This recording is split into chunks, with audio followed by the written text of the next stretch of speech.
दोस्तों, चंद्रयान-3 से पहले उतरने की होड़ में रूस का अंतरिक्षयान जल्दबाजी में जाकर चांद की सतह से टकरा गया। रूस का अंतरिक्षयान बुरी तरह से फेल हो गया।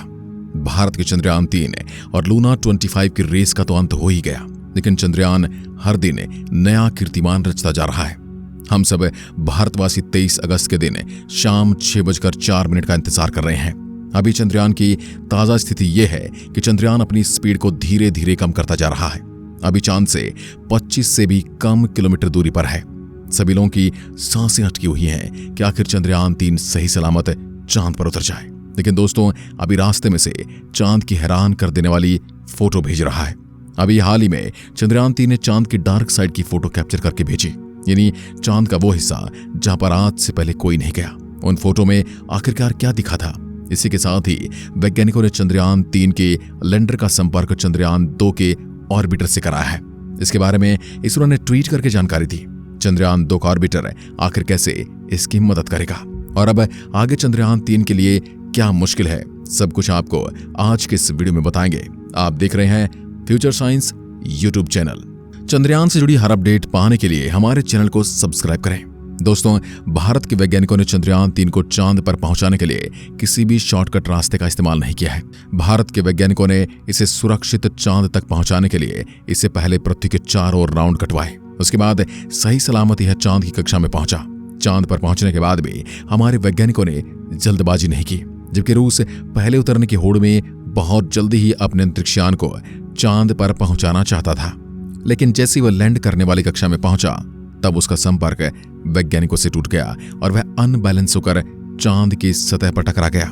कुछ घंटे तक वैज्ञानिक सोच रहे थे कि वापस संपर्क हो जाएगा, लेकिन ऐसा हो नहीं पाया। दोस्तों, किसी ने सच ही कहा था कि आराम से किया गया काम जल्दबाजी से कहीं लाख गुना ज्यादा बेहतर होता है। वहीं दूसरी तरफ दोस्तों, चांद की तरफ हमारा चंद्रयान-3 दहाड़ मारता हुआ आगे बढ़ रहा है। अगर चंद्रयान-3 चांद से महज 25 किलोमीटर दूर रहा है, चंद्रयान अब स्टेज में पहुंच चुका है जहां से उसे स्पीड कम करनी है, क्योंकि उतरते वक्त इसे स्पीड बहुत कम रखनी पड़ती है। आज का दिन भी इसके लिए बहुत ज्यादा खास है। 25 किलोमीटर दूर से इसने चांद की हैरान करने वाली फोटो वैज्ञानिकों के पास भेजी हैं। ये तस्वीरें चांद के उस इलाके के पास की हैं जहां आज से पहले कोई नहीं पहुंच पाया है। इसके बारे में इसरो ने इन तस्वीरों को ट्वीट करते हुए लिखा है कि यह चांद के सुदूर क्षेत्र की तस्वीरें हैं। इन तस्वीरों के अंदर चांद को बिल्कुल नजदीक से देखा जा सकता है। यहां तक कि दोस्तों, इन गड्ढों को आप देख लीजिए, किस तरह इतने बड़े बड़े गड्ढे चांद की जमीन पर मौजूद हैं। यानी इन तस्वीरों में साफ साफ देखा जा सकता है कि चांद की जमीन बिल्कुल भी समतल नहीं है। यह चांद के उस हिस्से की तस्वीर है जिसे डार्क साइड ऑफ मून कहा जाता है। दरअसल दोस्तों, चंद्रयान-3 का लैंडर कई बार चांद की तस्वीरें भेज चुका है। इससे पहले 17 अगस्त को इसने चांद की सतह की तस्वीर भेजी थी। उन तस्वीरों में भी चांद की क्रेटर वाली जमीन नजर आ रही थी। इसके बाद 21 अगस्त को इसने यह हैरान करने वाली तस्वीर चांद की भेजी। इन तस्वीरों को देखकर तो एक बार नासा भी हैरान है। दोस्तों, जो रात में आपको चांद की जमीन पर धब्बे नजर आते हैं, दरअसल ये धब्बे नहीं हैं, ये क्रेटर हैं जिन्हें आप इन क्लियर तस्वीरों में आसानी से देख सकते हैं। दोस्तों, ये तस्वीर चंद्रयान-3 के अंदर लगा hazard detection and avoidance camera खींच रहा है। यह कैमरा काफी आधुनिक माना जाता है। इसरो के वैज्ञानिकों ने इस कैमरे के बारे में खुलासा करते हुए कहा कि चांद की सतह पर लैंडिंग के लिए सुरक्षित जगह तलाश करने में यह कैमरा हमारी मदद करता है। इसके अलावा कैमरा चंद्रयान-3 को पहले ही बता देगा कि यहाँ पर गहरे खड्डे वाली जगह है या फिर ऐसी जगह है जहां पर चंद्रयान-3 के लिए खतरा है। उसके बारे में पहले ही सचेत कर देगा।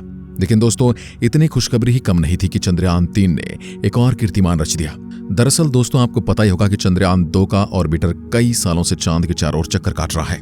हालांकि शुरुआत में भी वैज्ञानिकों ने इस बात की चर्चा की थी कि चंद्रयान-2 के ऑर्बिटर को चंद्रयान-3 से कनेक्ट कर देंगे, लेकिन वैज्ञानिकों ने यह कामयाबी हासिल कर ली। दरअसल चंद्रयान-3 ने एक बड़ा सिग्नल भेजा है। इस सिग्नल को सुनकर इसरो के वैज्ञानिकों की आंखों में खुशी के आंसू आ गए। दरअसल चंद्रयान-2 के ऑर्बिटर ने चंद्रयान-3 के लैंडर का स्वागत किया है। इन दोनों के बीच आपसी संवाद हुआ है और फिर इन दोनों के बीच सफलतापूर्वक संपर्क होने से वैज्ञानिकों के लिए बहुत बड़ी खुशी की बात है, क्योंकि चंद्रयान-2 का ऑर्बिटर इस मिशन को चांद पर उतारने में भी काफी मदद करेगा।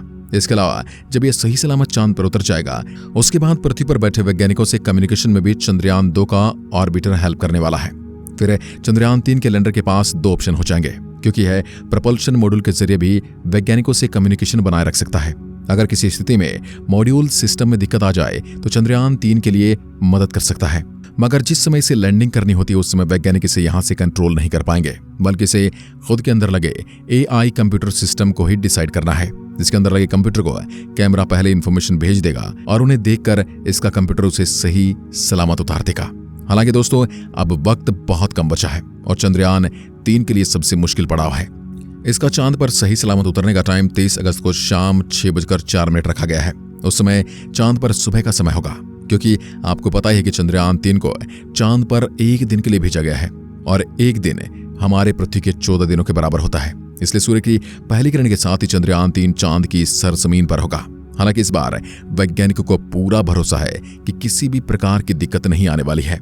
वैज्ञानिकों को इसमें कॉन्फिडेंस इसलिए है क्योंकि इस बार अंतरिक्षयान में बहुत ज्यादा बदलाव किए गए हैं और इसकी क्वालिटी को बहुत ज्यादा मजबूत किया गया है। और वैज्ञानिक तो यहां तक कहते हैं कि अगर हार्ड लैंडिंग भी कर जाता है तो अंतरिक्षयान सही सलामत चांद की जमीन पर पहुंचेगा, क्योंकि भारत के वैज्ञानिकों ने इसके अंदर किसी भी प्रकार की कमी नहीं रखी है। वैज्ञानिकों के लिए चंद्रयान 2 के ऑर्बिटल ने बहुत हेल्प की। हालांकि आपको लग रहा होगा कि वह तो फेल हो गया, लेकिन दोस्तों, फेल मिशन से ही कुछ सीखा जा सकता है और वह भारत के वैज्ञानिकों ने कर दिखाया है।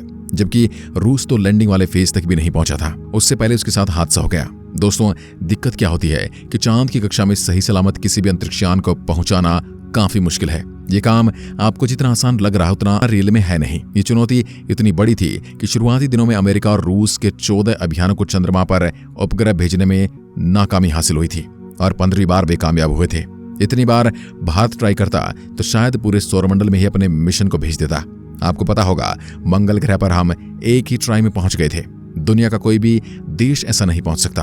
अगर इस लिहाज से देखें तो भारत इन सभी देशों से बहुत आगे है, क्योंकि भारत ने पहले ही प्रयास में चंद्रयान 1 को चांद की कक्षा में पहुंचा दिया था, जिसने अमेरिका और रूस की अंतरिक्ष एजेंसी के उस समय होश उड़ा दिए थे। इसके अलावा दोस्तों, चंद्रयान 1 केवल चांद के ऑर्बिट में नहीं पहुंचा है, बल्कि इसके साथ एक बॉक्स के रूप में मशीन थी, जिसे चंद्रयान 1 के ऑर्बिटर को चांद के दक्षिण वाले हिस्से में गिराना था। वैज्ञानिकों ने उसे सफलतापूर्वक चांद के दक्षिण वाले हिस्से में गिरा दिया और उसने गिरते वक्त ये बता दिया कि चांद के दक्षिण वाले इलाके में पानी मौजूद है। आज अगर आप दक्षिण वाले इलाके में देखेंगे तो वहां पर इंसानी इंस्ट्रूमेंट के रूप में भारत के चंद्रयान 1 का वो डब्बा पड़ा है, जिसके अलावा वहां पर कभी कोई चीज नहीं भेजी गई है। अब फिर से इसरो चंद्रयान 3 को चांद के दक्षिण वाले इलाके में भेज रहा है और भारत के वैज्ञानिकों और भारत के देशवासियों का यह सपना जरूर साकार होगा। पूरी दुनिया इस पर नजर टिकाए बैठी है। अभी तो कुछ ही घंटे बचे हैं, उसके बाद भारत इतिहास रचेगा। आप इसे लेकर क्या सोचते हैं, कमेंट बॉक्स में जरूर बताएं। कमेंट में जय हिंद, वंदे मातरम जरूर लिखिए। एक बार फिर मिलते हैं, तब तक के लिए नमस्कार, जय हिंद, जय भारत।